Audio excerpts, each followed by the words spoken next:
Saudara, babak kualifikasi PON ke-21 cabang olahraga Shorinji Kempo hingga Kamis siang masih berlangsung. Sebanyak 249 kenshi dari 25 kontingen ikut ambil bagian memperebutkan medali di ajang 4 tahunan tersebut. Cabang olahraga Kempo mulai dipertandingkan sejak Selasa lalu atau selepas acara pembukaan di Gor Koni Aceh, Kota Banda Aceh. Technical Delegate Cabur Shorinji Kempo PON ke-21 Aceh Sumut 2024, Wartoyo mengatakan babak kualifikasi digelar karena masih menyisakan jadwal penyisihan selama 2 hari.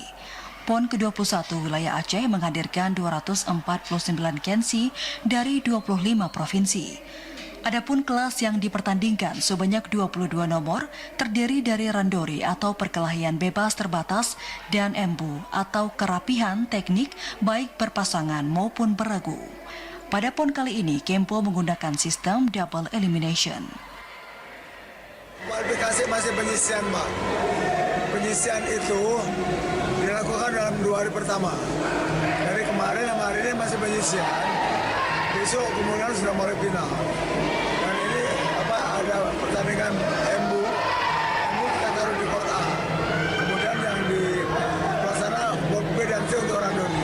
Begitu. Pesertanya dari 22 nomor. Mungkin sebagian tidak mau keadaan gugur.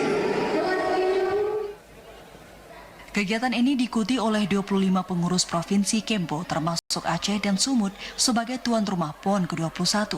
Total medali yang diperebutkan yakni 22 emas, 22 perak, dan 36 perunggu. Dari Banda Aceh, Fajariana TVRI melaporkan.